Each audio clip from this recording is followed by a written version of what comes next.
ሰላም እንዴት ናችሁ? ልኝ ወደ ቻናሌ ተከታታዮች እኔ ያለው ዛሬም እንደተለመደው እናንተ ተመልካቾችን ዘናፈት ያደርጋሉ እንዲሁም ቁም ነገር ይገኝባቸዋል ብዬ ያሰብኳቸውን ወቅታዊና ሰሞነኛ ቪዲዮዎች ይዤላችሁ መጥቻለሁ። እስከ ቪዲዮ መጨረሻ ድረስ አብራችሁን ቆዩ።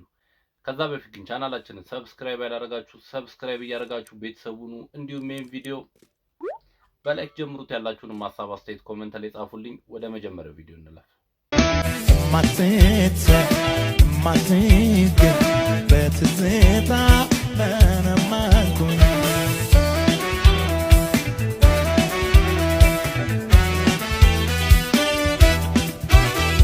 እሺ ፋፍና በትንግሩን ከርቂ ቡሽጋር ይህ የምትመለከቱት ግለሰብ ወንድ ሆኖ ሳለ የሴቶችን ጡት ማስያዣ ለብሶ በሴቶች አረማመድ ካትወክ እያደረገ በአዲስ አበባ ጎዳናዎች ሽር ብትን እያለ ቲክቶክ ቪዲዮ እየቀረጸ ይገኛል። የተመሳሳይ ጾታ ግንኙነት ጉዳይ እጅግ በጣም አሳሳቢ በሆነበት በዚሁ ጊዜ እንዲህ አይነት ለመልካም ጸባይ ተቃራኒ የሆኑ ድርጊቶችን እየፈጸሙና እየተቀራረጹ በቪዲዮና በሌሎች መልኮች ለህዝብ ማሰራጨት እስከ 1 ዓመት በሚደርስ እስራትና እስከ 10,000 ብር የሚደርስ የሚያስቀጣ ወንጀል መሆኑን የህግ ባለሙያዎች እየገለጹ ይገኛል። እውነት ነው። እንግዲህ ኢትዮጵያ ውስጥ አሁን ላይ ዓለም ላይ የሚደረጉ እንዳለ ነገሮች ኢትዮጵያ ውስጥ እየተደረጉ ይገኛል። ይሄን እንግዲህ የባህልና ቱሪዝም ሚኒስቴር ተከታትሎ አግባብ ባለው መንገድ ከባህላችን ውጪ የሚሄዱትን ቅጣት ሊሰጥ ይገባል እላለሁ። ወደ ቀጣይ ቪዲዮ እንለፍ። እንካ ሰላምትያ በምንትያ በኪስ ምን አለ በኪስ ምን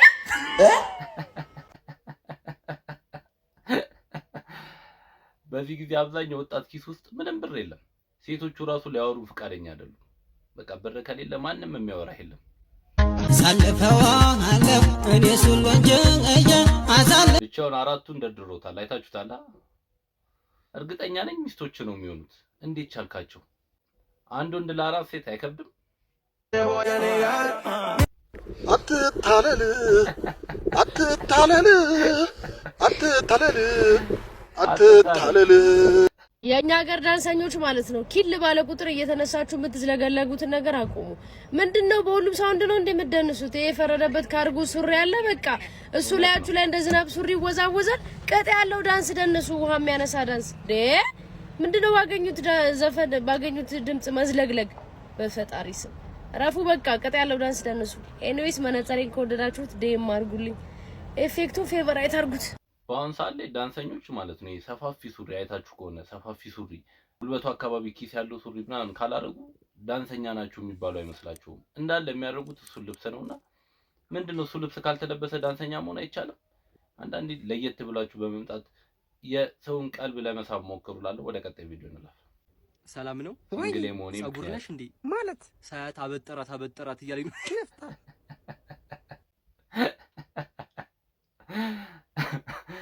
ሳያት አበጠራት እያለኝ ነው።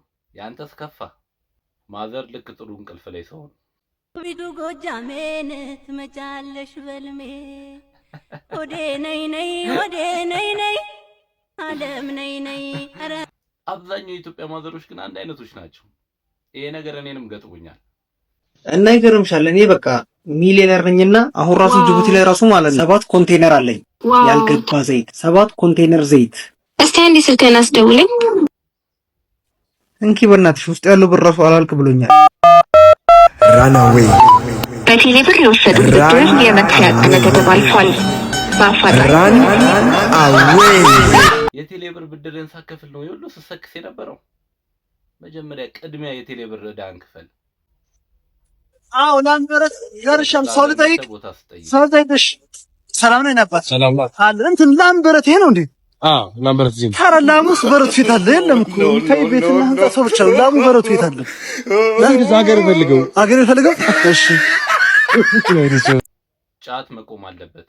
የህዝቡ ምላሽ አማይቃም የሚባለው ለምንድን ነው? አሁን ላይ ይሄ ኢሹ የተነሳበት ምክንያት እኔ ሊገባኝ አልቻለም። ለምሳሌ ሰው የሚቅምበት የራሱ የሆነ ምክንያት አለው አይደለ? ሰው ለስራው ሊያነቃቃው ይችላል መቃም። እኔ አሁን ለሚቅሙት መወገን አይደለም፣ ግን እንደዚህ በዚህ ያክል ደረጃ ጥላቻ ሊደርስበት በቃ ይሄ ጫት መቃም መቆም አለበት እስከሚባል ደረጃ እየደረሰ ነው አሁን ላይ ማለት ነው። እኔ ስለምቅም አይደለም እንደዚህ ነው። እኔ አልቅምም፣ ግን የሚቅሙ ሰዎች የራሳቸው የሆነ ምክንያት አላቸው ነው የምልሽ። እሺ አንተ ስራህ ምንድነው? እኔ አስመጭና አከፋፋይ ነኝ። ምንድነው የምታስመጣው? እኔ ከሀረር ነው ጫት ነው ማስመጣው።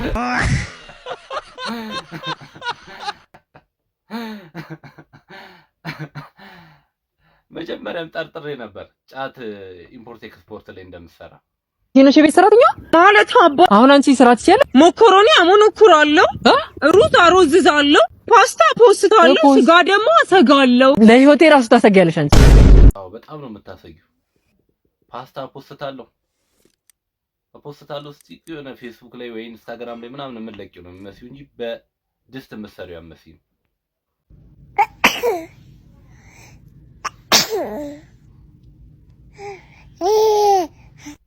ዘንድሮ ቆይ ቲክቶክ ያልጀመረ ከሀገር ይባረራል ተብሏል እንዴ? የ80 እና የ90 ዓመት ሽማግሌዎቹ ራሱ እኮ ቲክቶክ እየሰሩ ነው። ከባድ ነው። ንገሩኝ እስቲ አሁን ይሄ ብሎክ የሚያስደርግ ነገር ነው? ቴክስት አረገልኝ። የት ነሽ አለኝ። እቤት አልኩት። ምን እያረግሽ? ጋደም ብዬ። ምን ለብሰሽ ሲለኝ ግርማ ሞገስ አልኩት። ብሎክ አደረገኝ። እንዴ ቆይ ግርማ ሞገስ መልበስ ብሎክ ያስደርጋል? ኃጢያት ነው? አዎ ግርማ ሞገስ ነው የለበስኩት። ኪሽጣራስ ይሄ ብሎክ ካላስደረገ ምን ያስደርጋል? ደግሞ ትልቅ ውሸት እኮ ነው ያሸሽው። ግርማ ሞገስ ለብሺ ስናይሽ ግን ምንም ግርማ ሞገስ የለሽም። እኔም ቦም ብሎክ ነበር ማደርግሽ። ይሄ ማይረባ እንደ ሴት ተደብቆ መሸለሉን አናቆማል አይደለ? ሂጂና ነገር ሳይደርቅ ቶሎ ይምጣ። ይሄ ማይረባ እንደ ሴት ተደብቆ መሸለሉን አያቆማል አይደል? ይሄ ምራቅ ሳይደርቅ ቶሎ ይምጣ ብለዋል። እኔንም ማይረባ ቀድሞን እንዲህ ነው መላጭለት። ሂጂ ንገሪው። እኔንም ማይረባ ቀድሞን እንደዚህ ነው መላጭለት። ሂጂ ንገሪው ብለዋል። ወንድ ያቅም መሰለኝ። አንተ ጀርላን ጠልጠለል ቆራጥ ላይ ሂጂ ንገሪው። ወንድ ያቅም መሰለኝ። አንተ ጃር እንዳላንጠለጥል ላይ ብለዋል። እንዳልመታ ንገሪው። እንዳልመታ ብለዋል።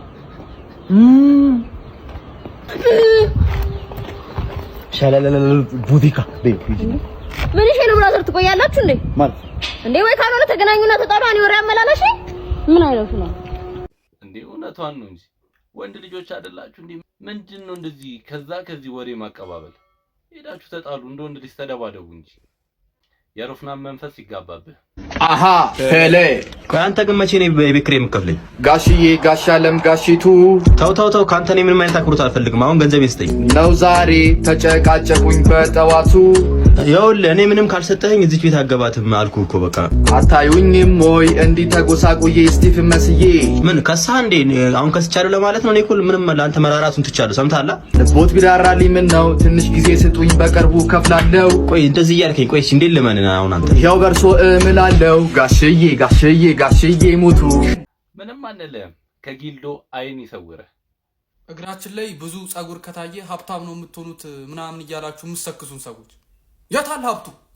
27 ዓመት ሞላኝ እኮ ይኸው እግሬ ላይ ጸጉር አለ ብዬ ትምህርቴን ሳላጠና በቾ ገባ።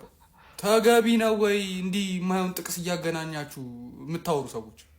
ይህን ጥቅስ ግን መጀመሪያ ላይ ያለው ሰው ማን ነው? እኔ ላይ ራሴ እግሬ ላይ ሀገር ጸጉር ነው ያለው፣ እግሬ ላይ እጄ ላይ ያለ ግን 1 ብር የለኝም። እና እንደዚህ ጥቅስ ማለት ነው ሐሰተኛና ውሸታም የለም። አታንዴ ሸኑ ፈሰስ አድርጌ ልምጣ። ሸኑ ፈሰስ አድርጌ ልምጣ።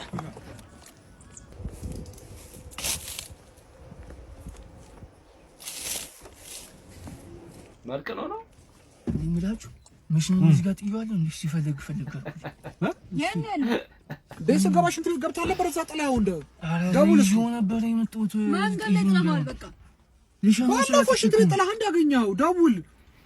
እሺ ስልክ እስቲ ውጪ ጋሽ እዛ ጋር ምናምን ተንጠባጥቦ እንደሆነ እስቲ ፈልጊ ወደዛ ብራዘር። አሬ የለም በቃ እባክህ ልፈነዳ ነው በቃ ምኑን ተረፍሽው ቃሽማ ከሌለን። እኔ የምለው ጫት የምቅሙ ሰዎች እስቲ ንገሩ። ጫት ሲቃም ሽንት መሽኛ ይጠፋል እንዴ? የሚጠፋ ከሆነ ንገሩን። በዚህ ሰዓት አዳዲሶቹ ህጎች ይፋ ሆነዋል። እግረኞች እንኳን ደስ ያላችሁ። አሽከርካሪዎች ውሃ ከረጯችሁ 1000 ብር ይቀጣሉ ተብሏል። ከዚህ ባለፈም ደግሞ በርካታ ቅጣቶች ላይ የገንዘብ ማሻሻያ መደረጉን ሰምተናል። ይህንን መረጃ እስከመጨረሻ ሳሰሙ አሽከርካሪ ይዛችሁ እንዳትወጡ እግረኞችም ይህንን ማወቅ አለባችሁ። ህዝብ ጭኖ ነዳጅ ሊቀዳ የገባ አሽከርካሪ 1500 ብር ይቀጣል። እንዲሁም ደግሞ ቴሌቪዥን ወይም ደግሞ ሌሎች ስክሪኖችን መኪና ውስጥ ከፍቶ እየተመለከተ ያሽከረከረም 1500 ብር ይቀጣል። ቀበቶ ያላሰረም 1500፣ እንደዚሁም ደግሞ ተንቀሳቃሽ ስልክ እያወራ አሊያም ቴክስት እያደረገ እንዲሁም እያነበበ ያሽከረከረም 1500 ብር ይቀጣል። ባለፈም ጫት ቅሞ ያሽከረከረም 1500 ብር፣ የተሽከርካሪ የፊት ወይም የኋላ ሰሌዳ የሌለውም 1500 ብር፣ ቀይ መብራት የጣሰም 1500 ብር ይቀጣል። ተፈቀደው ፍጥነት በታች ቀስ ብሎ ያሽከረከረም እንደዚሁ 1000 ብር ይቀጣል። ከዚህ ባለፈም ኤርፎን አድርጎ ወይም ደግሞ ከፍ ያለ ሙዚቃ ከፍቶ ያሽከረከረም 1000 ብር ይቀጣል። እንዲሁም ደግሞ መንገድ ላይ ያለን ውሃ በተሽከርካሪው አማካኝነት እግረኛ ላይ እንዲረጭ ያደረገ ቅድም እንደነገርኳችሁ 1000 ብር ይቀጣል። እዚህን አዳዲስ ህጎችን ሁላችሁም ማወቅ ስላለባችሁ ሙሉ ዝርዝር መረጃውንም ቴሌግራም ላይ ፖስት አደርገዋለሁ። ባዮ ላይ ባለው ሊንክ በኩል መግባት ትችላላችሁ። ኢትዮጵያ ውስጥ በዚህ አንድ አመት ብቻ ማለት ነው ከ100 በላይ ህጎች ወጥተዋል። እግረኛ ላይ፣ አሽከርካሪዎች ላይ በጣም ብዙ ጉዳዮች ላይ የህግ ማሻሻያና ቅጣት ወጥቷልና ይሄንን ማታውቁ እንግዲህ እንድትጠነቀቁ በማሰብ ነው ያመጣሁላችሁ። አዴዶ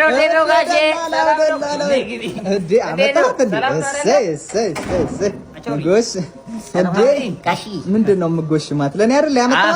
ትንሽ ላውድ ስፒከር ልትልኮ ነው። ሰላም ነው። የሚገርም ሰው ነው ያመጣለት። የበግ ድምፅና የአውሬ ድምጽ በመቀላቀል አርሶ ትሰራለች። በጣም ባለሙያ እንዴ! ሰውዬ ሞዴል ነው ሰራተኛ ያመጣልኝ። አንቺ ምንድን ነው ምሳሌ? ሽንኩርቱን እኮ ባራቶሪ እየከተፍኩት እኮ ነው። ማጥለያው ምንድን ነው ፊትሽ ላይ ያደረግሽው? ይሄ አይኔ እንዳይቆጠቁጠኝ ጋሼ፣ አይኔ እንዳይቆጠቁጠኝ። እሺ ሳፋውስ ምንድን ነው የጣልሽው? ኧረ አይደለም ጋሼ፣ ስጋ ወጥ ልሰራላችሁ ብዬ ዋይፋይ ሄደ ከየቱ በውርጅ በሳፋ ግለጣሽ ነው ምሳሌ? አይደለም ባስታጥልልኝ እኮ ልሰራ። ልጅ ወጥ እኮ እዛ ሻወር ቤት እየተፈራረቀብኝ ነበር። ቤት በኩል ስራ ነው ልስራ። ሰራተኛ ነው እኔ ቆም ነው የገባሁት። እኔ እኮ ምን እንደምሰራ እኮ ነው ያላቀም ጋሼ። ምንድን ነው የሚሉት እንዴ? አያስጨንቁኝ እንጂ። ምንድን ነው የምትሰሪው? ስጋ ፍርፍር አይደለ እንዴ? ስሪ ብዬሽ እኮ ስጋ ፍርፍር ለመስራት መጀመሪያ ውሃ መቀቀል አለብኝ እኮ። ምንድን ነው የሚሉት? ካልሆነ ይልኖታለሁ በቃ። እኔ እንደውም እንዴ እኔ 7 ዓመት የተመሰከረ እንዳይማቱ ጋሼ። ታኩር እንግዲህ የሚሰራቸው ቪዲዮዎች ብዙ ጊዜ ክሬቲቭ ናቸው። በጣም አዝናኝ የሆኑ ቪዲዮዎች ናቸው የሚሰሩት። ይመችሽ ታኩሬ። እንዴት አያችሁኛ? ታማችኋችሁ ማቼም። እኔ ጋሽ በቃ ከበልኩ ወንዴ በሰርጅና ዶክተር ተመረክ። ኧረ ጋሼ እሱ እኮ አኮሩን እንጂ በሰርጅና ተምሮ ዶክተር አልሆኑም። እርሶማ እኔ በቃ ተመችቶኛል። ያው ምን ታደርገዋለሁ፣ አንዳንዴ ከላይ ሲሰጥ እንደዚህ ነው። ያው ምንም ማላድነው በሽታ የለም ምንም ነገር። አረ እንደሱ እኮ ነው በቃ። ሰሞኑን አልቻልኩም በሌለሽ እንትን እየደቀቁት ለሱ መድኃኒት ካለ። ኧረ ሸምሱ እንጂ የማትጨናነቅ እሳቸው ጋር መፍትሄ አለ እኮ። ኧረ ለሱ ምን እንዳትጨናነቅ ይሉ ዋዳውኑ ቀጥ የሚያደርግልህ መድኃኒት ይኸኛው ቀጥ ነው የሚያደርግልህ። ኧረ ጋሽ በቃ አመሰግናለሁ። ተሰቃየሁ እኮ ብቴ። ኧረ ዶክተር ጋሽ በቃ በእርሶ እንተማመናለን እንጂ አራርሶም እንኩ ነው ተምሬያለሁ ዶክተር ምናምን ብለው እንስሳ አደረጉት እኮ። አይ ማለቴ ሰው ሆኖ ማቆጣጠር ካልቻለ እንስሳው ነው ይሞክረው ብዬ እኮ ነው። ለሀገራችን እንደዚህ አይነት ዶክተር ነው የሚያስፈልገው። አንዳንድ ማይብ ሰዎችን ወደ እንስሳ እንዲቀይሩልን እንፈልጋለን። ሴቶች በዚህ መንገድ እየተከላከልን ኦራሽ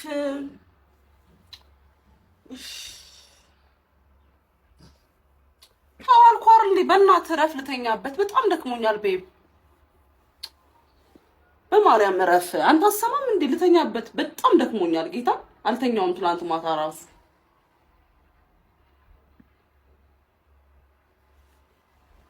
አንተም አረፍ አልኳር እንዴ አንተ ምን አባክ ነው እንዴ? በቃ ልተኛበት ካልኩኝ መቶ ነው ያለብህ ንፍጣ። ምን ማናቅ መስሎት ነው? እያንዳንዱ ሴት ውስጥ ማለት ነው ወንድ አለ። ማናቅ እንዳይመስላችሁ ባህሪያችሁ ሲጀመር። ኦ ማይ አስቡት፣ እኔ ሚስቴ እንደዚህ ብትለኝ እምሮጠው ሩጫ እንዲሁ ይታየኛል። በቃ እንዴት አመሸ ሰይፍሻ? ሄሎ፣ እንዴት ናችሁ? አለን። ሰላም ነህ? ሁሉ ሰላም ነው አለን። በጎ ሆንክ? ቀለል ያለ ነው እኮ ያን ያህል እንዲህ የሚያስወራም ባይሆን ያው እንግዲህ አንድ 10 ቀን አልነበርኩም አይደል አየር ላይ ወጣ ብዬ ነበር ወደ እዛ። እንግዲህ የሆነ ያጋጠመች ትንሽ ነገር ነበረች። በዛ ምክንያት ቼክ አፕ ለማድረግ ሄድን። ከዛ ቀለል ያለ አሁን ወደ ኢትዮጵያ ተመልሻለሁ። ነገሮች ጥሩ ናቸው። ከሚቀጥለው ሳምንት ጀምሮ ወደ ስራ እንመለሳለን ብለናል እንደ እግዚአብሔር ፈቃድ። እንዴት ናችሁ እናንተ? ደህና ነን። ኧረ ድምፅህም ብርትት ብሏል። እኔ እኮ በጣም የታመመ ነበር የጠበቅኩት። ኧረ ምንም እንደ የሳቅን የተጫወትን መጣሁ እኮ አሁንማ መጣሁ። ለመቅዶኒያ እንግዲህ ቀን ከሌት ደከመኝ ሳይል እያደረገ ያለው አስተዋጽኦ አለ። እንደዚህ እንግዲህ ህመም የዳረገው የስራ ጫና ነው እና ሰይፍሻ እግዚአብሔር ጨርሶ ይማርላለሁ። ከዚህ ጉዳይ ጋር በተያያዘ ሊያሾ ያወራችኋል። እሱ ቪዲዮ አሳይቻችሁ ልመለስ። ወይ እናንተ በጣም ያስደነግጥ እኔ ነገራችሁኝ። ወይ ሰይፍሻ ቀለል ያለ ይሆነልክና እስኪ ጣኔ ላትሰልካይ ሰይፍሻ አንድ ቀን እንኳን ቡና ትጠጣ ሰዓት ሳጠራክ እንዴ ተው እንጂ በል ሰይፍሻ ቀለል ያርግልህ መድኃኒዓለም አባቴ ብርቅዬ ልጃችን ነክ ምንም አትሆንብን እንወዳለን ገሳ ጋይስ አዎ እንዴ ቀለል አርግልህ አባቴ መድኃኒዓለም የኔ ጌታ የዳዎች አባት የምሬን የዳዎች አባት ቀለል ያርግልህ ህመምህን ያሰማን። እውነት ነው እንግዲህ ሰይፍሻ የደሃ አባት ህመሙን ቀለል ያደርግልህ ነው እኛም የምንለው። ወደ ቀጣይ ቪዲዮ እንለፍ። ሰላም ነው አባ? ሰላም ነው። እያወዳደራችሁ ገንዘብ ትሸልማላችሁ ተብዬ ነው የመጣሁት። አዎ እያወዳደርን እስከ 50,000 ብር ድረስ እንሸልማለን። ይኸውልህ ምንም ነገር ይሁን ለመቃበል ዝግጁ ነኝ። ማንኛውንም ውድድር ትወዳደራለህ? ማንኛውንም ውድድር እወዳደራለሁ። እሺ የመጀመሪያው ውድድራችን የሚሆነው በፈስ ነው። ሻማ የምታጠፋው በፈስስ ይቅርብኝ፣ ሆዴ ደርቋል። ሆዴ ሌላ ነገር አታርጉ። እሺ ሁለተኛው በኩርኩማ እየታስለቅሳለህ። አይረግጠኝም? አይረግጠኝም። እሱ ያስለቅሰኛል። አይረግጠው እኔ እሱ ካስለቀሰማ እሱ ነው የሚሸለመው። አንተ ካስለቀስኩ አንተ ትሸልማለህ። አስለቅሷለሁ ነው ይገባል። ታስለቅሷለህ? ግባ እኔ በእናትህ ሳይሞት አይቀርም። አየው ረግጦታል። ሳይሞት አይቀርም። በእናትህ ሞተዴ በቃ እንቅበረው። በእናትህ አየው ረገጠው። ረግጦታል። ልቡን ነው የረገጠው። አዎ ፈጣን ወይማ ሞታል። በቃ ፈጣን ደግሞ ልጅ ነው የሚመስለው። አንተ ሲሞት ስንተኛ ማለት ነው? 150ኛ ሰው ማለት ነው። በእናትህ እሺ ኧረ ሸፍነው። ኧረ ፊቱ ሸፍንልኝ። እኔ ላትሪክ ግን ሀሳቡ ከየት ነው ይመጣላቸው? የሚሰሩት ቪዲዮ ክሬቲቪቲው በቃ ይለያል። እና ምቀኛና አሲድ መኪና ገዛኸኝ እኮ አያችሁት? ቀኖች ወይኔ ነርቼ ሳልጨርስ ነርቼ አደረስ ገባብኝ። ኧረ ወይኔ ገባብኝ። ወይኔ በቃ የፈለከውን ብር እሰጥሃለሁ። ተነስ ነው በቃ ብር ነው ያልከው እንዴ? ውሸት አመጪው ምን ወይኔ በጣም እናቴ ተመሳሰሽ ብር እሰጥሃለሁ። ቴንኪው ብራዘር። እሺ አመሰግናለሁ። ድጋሜ ለመግጨት ያብቃ። ትንሽ ሄዶ ጉልበቴን ነው የሚያዞረኝ እንጂ ደህና ነኝ። ይኸው ደህና ነኝ። እግዚአብሔር ቴንኪው በጣም አመሰግናለሁ። ሄሎ ኧረ ሰውዬ ቤት ኪራይ ክፈል። ላይ እኮ 100,000 ብር ገባ። እንዴ ምን ነው የምትለው? ወይኔ ግሬ እውነትም ብር የጠማው ጀለስ መቼም ጌዲን ማያውቀው ሰው ይኖራል ብዬ አላስብም። በዚህ ሰዓት እጅግ አሳዛኝ የተባለ መረጃ እጄ ገብቷል። ከመቄዶንያም ላለፉት 12 ዓመታት ጌዲዮንን ሄዶ ያጣው ሰው አይኖርም። ታዲያ ዛሬ በተሰማ መረጃ ህይወቱ ማለፉ ተሰምቷል። በርካቶች የሚወዱት ጌዲ ታዲያ እናትና አባቱ ከሱ ጉዳት በፊት ስለሞቱ አክስቱ እየተንከባከበችው ጎላ ሚካኤል በሚገኘው ጠባብ ቤት ውስጥ ለብዙ ዓመታትም የአልጋ ቁራኛ ሆኖ በድርጅቱ ሲረዳና ሲታገዝ በመቄዶንያ ማለት ነው ቢቆይም አሁን ግን ህመሙ ጸንቶበት በዛሬው ዕለት ህይወቱ ማለፉንም የደረሰኝ መረጃ አሳይቷል። በነገው ዕለትም የቀብር ስርዓቱ ይፈጸማል ተብሏል። ለጌዲ ነፍስ ይማር፣ ለወዳጆቹ ለዘመዶቹ መጽናናትን እመኛለሁ። እውነት ነው እንግዲህ ጌዲ ፈጣሪ ነፍስን ይማራት ነው የምንለው። ሁላችሁም እንግዲህ እዚህ ቪዲዮ ላይ እየገባችሁ ነፍስ ይማር ጌዲ እንድትሉ በትህትና ጠይቃችኋለሁ። ወደ ቀጣይ ቪዲዮ እንለፍ። ኩዬ ገባውኔስ ጀለስ ሁሉ ድምቱ ሞት ይመስለን ነበር ከሸገር መውጣቱ ዛሬ ተቀይሮ ጀማው ኩዬ ገብቷል። ሚወደው ኩዬ ነው ከተማውን ጠርቷል። እኔስ ገባው ከማይቀርበት ጥግ ጥጉን ማን ይኑርበት? ኩዬ መኖር ምኑ ያስከፋል? ከተማውስ እንዴት ይሰፋል? ይቻላል ኩዬ መኖር ይቻላል። ድምፃዊው ከ16 ወራት የእስር ቆይታ በኋላ የ8 ወር አመክሮ ተደርጎለት ነው ከእስር የተፈታው። ሊናዘዘ ዝርዝር አላት። ጥሩ ጊዜ ነበር ያሳለፍኩት። ከእስረኞችም ጋር የነበረኝ ግንኙነት በጣም ቆንጆ ነው። እግዚአብሔር ይስጥልኝ። ታንክ ዩ።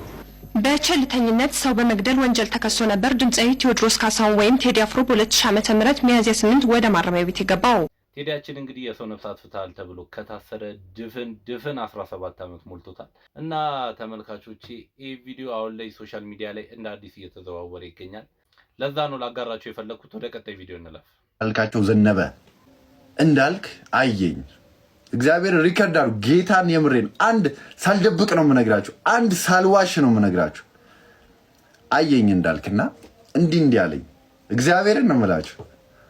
ከዛ አየሁት ተመለስኩኝ። ላይክ እንዲህ ሲለኝ ተመለስኩኝና ከዛ መኪና ውስጥ ገባ። እንዳልክ እንደዚህ ተሻገረና መኪና ውስጥ ገባ። ከዛ እንዲህ አለኝ መኪና ውስጥም ሆኖ ማለት ነው። ከዛ ራስ እንዲህ አልኩት።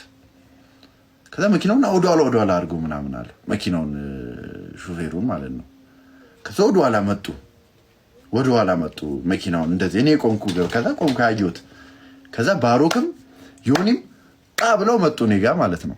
ከዛ መጣና መስኮቱ እንደዚህ ከፈታ አደረገና እግዚአብሔር ቃል በቃል ያለኝ ልንገራችሁ ቀን ነው የምጠብቅልህ አለኝ። ከዛ ዝም አልኩት። ቀን ነው የምጠብቅልህ የሆነ ቀን ጠብቅ አሳያለሁ አለኝ። ከዛ ከንዲ አልቆጥርህም አልኩት። እኔ ከንዲ አልቆጥርህም አልኩት። እሺ ጠብቅ በቅርብ ጊዜ አሳያለሁ ምን እንደማረገ ብሎ ከዛ እነ ዮኒም ነበሩ እና ታው እነዚህ አስቡ ላይክ ዮኒም ባሮክም ሲስም ነበሩ እና ታው በቃ ነው ምናምን ብሎኝ ታይ ሄደ እሱ ማለት ነው። ከዛ እንዲሁ አይምሮዬ what happened ምናምን በሚለው ነው ምን ተፈጥሯል እንደዚህ የሚያባብል በሚል አይምሮዬ ሳስበው የሆነ ቀን ላይቭ ላይ የሱ የስተት ትምህርት እንደማልደግፈው እሱ ፕሮቴስታንት እንደማይወክል ተናግሬያለሁ። ያውንም ዛሬም ነገም የምናገረው የማይወክል ነው ላይፉን ስለማውቀው ማለት ነው። እና ያንን ስለተናገርኩኝ በዛ ነው በቃ አሁን ዛቻ አሁን የሆነ ነገር አድርጋለሁ ወይም አስደርጋለሁ እንትን ነው የሆነ የለመዷት ነገር አለች እንዳልክ ምንድነው ትንሽ ዛቻ መዛት ይወዳሉ እና የሆነ ነገር አስደርጋለሁ አይነት ቫይብ ነው የዛተብኝ። አክቹአሊ ላይክ የሚጠብቀን አያንቀላፋም ማንም ምንም ማድረግ አይችልም። እኔ የምለው ግን እንዳልክ ተብየውን አፍም ያዘጋልን ሰው ይጥፋ። አንድ ማውራሽ ነገር ነበረኝ። ምንድነው? እኔና አንቺ ከተጋባን 4 ዓመት ሆነን አይደል? አዎ። ትዳራችን ደግሞ እያማረበት እየተስፋፋ አይደለም እንዴ? ደግሞ ትዳር ምንድነው? ተቋም ደግሞ ምን ማድረግ አለበት? ማደግ መበልጸግ አለበት አይደል? ማለት ምን ለማለት ነው? ትዳራችን እንዲስፋፋ ብዬ ብራንች ጨምሬለታል። በትዳር ላይ ትዳር እኮ አይደለም ብራንች ነው። አዲስ ብራንች ኮየፈጭ ብራንች ነው። ደግሞ እየተስፋፋን እንመጣለን ወደፊት እናድጋለን አይደል? ሁለቱንም ብራንችን ከሰርኩኝ። እንስፋፋ እንደግመን እንግዲህ ተመልካቾች ለዛሬ ይዤላችሁ የመጣሁት ቪዲዮዎች ይሄን ይመስሉ ነበር። በቀጣይ በአዳዲስና በወቅታዊ ቪዲዮዎች እስከምንገናኝ ድረስ ፒስ ይመቻችሁ። መልካም ሳምንት።